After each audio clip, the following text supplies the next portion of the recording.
400 francs CFA, c'est le prix plancher obligatoire du kilogramme de la noix de cajou aux producteurs au titre de la campagne 2020.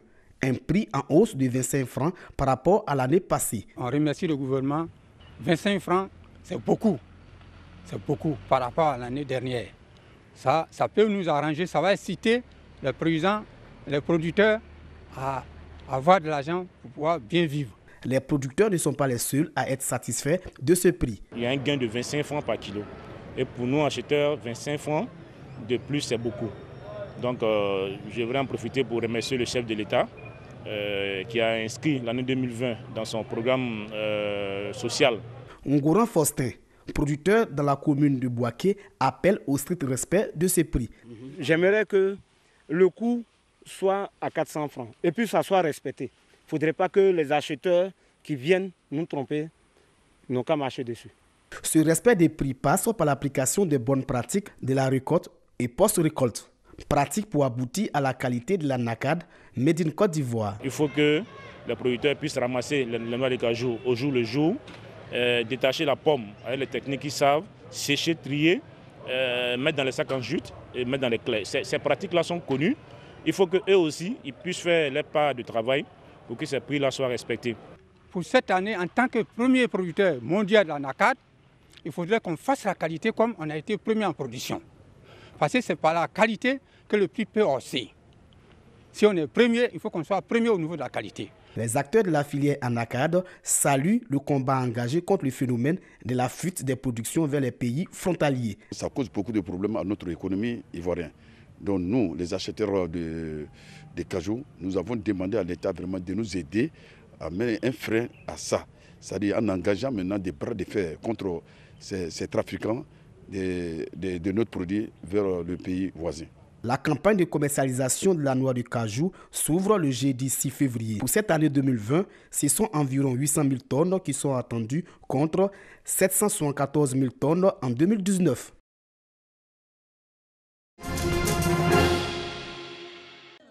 Le dispensaire de Moussobadougou, sous-préfecture de Bonguira, région de Lifou, inauguré afin de rapprocher les populations des villages environnants du lieu de soins. Je vous remets solennellement ce dispensaire qui répond aux normes exigées par le ministère de la Santé. Immense joie donc des populations de Moussobadougou et celle de son arrière-pays d'être les témoins privilégiés de cette ouverture pour le bien-être. Un dispensaire où exercera une infirmière présentée à la population par le directeur départemental de la santé de Mbayakro pour réduire de façon significative la mortalité maternelle et infantile. Un dispensaire, fruit de la conjugaison des forces et énergies des élus et cadres de la région, déterminés à lutter efficacement contre le sous-développement. Vu l'immensité de nos besoins, nous sommes convaincus que les solutions nécessitent la mise en commun, le rassemblement de toutes nos forces et de toutes nos intelligences et de tous nos moyens.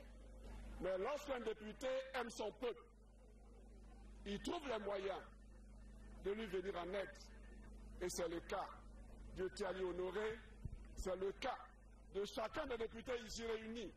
Le porte-parole des cadres et de la population s'est réjoui de la réalisation de ce précieux outil d'amélioration du niveau général de la santé des populations et souhaité la réalisation d'un centre culturel destiné à la chefferie du terroir pour la valorisation de cette richesse inestimable.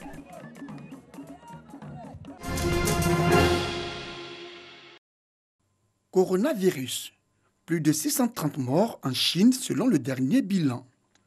Parmi eux, le médecin qui avait été inquiété pour avoir lancé l'alerte.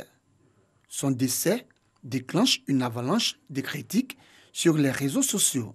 Les internautes voient Li Wenliang comme un héros national, tandis que des responsables sont accusés d'avoir voulu étouffer l'alerte. Li Wenliang est mort dans un hôpital de Wuhan, contaminé par un patient. Le nombre de personnes infectées grimpe à plus de 31 000 en Chine. L'exploitation de la mine d'or de Daapleu a nécessité le déplacement d'un millier de personnes. Ainsi, avec des infrastructures modernes, les populations vivent désormais dans de meilleures conditions sur le nouveau site de Cuisons Pleu. Avant, on habitait dans les maisons en papeau. Aujourd'hui, on est ici à Daapleu, on est à l'aise. Maintenant qu'ils nous ont fait les villas, il y a les cuisines, tout, douche et tout est en tôle maintenant. On est vraiment beaucoup en joie. Ils nous ont promis même de nous acheter des brousses pour nous donner, pour cultiver dedans. En plus de cela, des projets d'autonomisation et de développement des moyens de subsistance sont en cours avec, par exemple, la mise sur pied de fermes avicoles. Au total, ce sont 19 villages qui sont impactés par les activités de la Société des mines de Daapleu, SMD, qui est une filiale du groupe Andeavour Mining. Aujourd'hui, le ministre des Mines et de la Géologie, Jean-Claude Kouassi, installe officiellement le Comité de développement local minier CDLM de la mine d'or de Daapleu. Objectif de ce CDLM, apporter le développement économique et social aux populations impactées. Le ministre invite donc le CDLM à œuvrer pour le bonheur de ces populations. Vous mesurez donc le poids de vos responsabilités et l'obligation de résultat qui est désormais la vôtre. Agissez pour le développement local en créant des emplois pour les plus vulnérables, pour les femmes et pour les jeunes. Le CDLM de la mine d'or de Daapleu est présidé par le préfet de Bleu-le-Quin, Sidiki Koulibaly. Un chèque d'un montant de 194 810 308 francs CFA est remis pour le démarrage des activités. En outre, le ministre a saisi cette occasion pour inviter toutes les personnes qui s'adonnent à l'orpaillage clandestin dans cette région à sortir de la clandestinité et à se mettre en règle selon les normes en vigueur. Différentes générations d'artistes Zougou se succèdent sur le podium de la 4e édition Bonne année Zougou. Lago Paulin, les garagistes, Yodé et Siro, Molière et Graines des titres phares de leur répertoire. Base est une bonne initiative, surtout que nous l'entrons dans une nouvelle année avec un effet Zouglou qui permet à toute la jeunesse de se retrouver dans un lieu. Le renard passe, chacun à son tour, laisse le temps au temps pour comprendre ce que le temps t'a réservé dans le temps. Toujours heureux de monter sur un podium. Et surtout, c'est la base, c'est la bonne année Zouglou. Et vous savez que le Zouglou a 30 ans. Nous disons merci à Dieu. Mélomane, acteur culturel, ne résiste pas. Pas de danse, chant. Le public en délire ne boude pas son plaisir. Franchement, je suis content d'être à base 2020. Vraiment, c'est très intéressant. On ne s'ennuie pas, on s'amuse bien. Un concert événement précis avec les 30 ans d'existence du Zouglou. Identité culturelle et musicale ivoirienne. 30 ans de Zouglou, c'est un rythme musical de la Côte d'Ivoire qui nous a bercé depuis notre bas âge. Et bon vent au Zouglou. On est parti avec ceux qui étaient là au début du Zouglou, à l'instar de Lago Paulin, avec le garagiste, ceux qui sont de la génération montante. Nous avons associé John Yalé à cette fête. Bonne année Zouglou, bonne année aux Ivoiriens.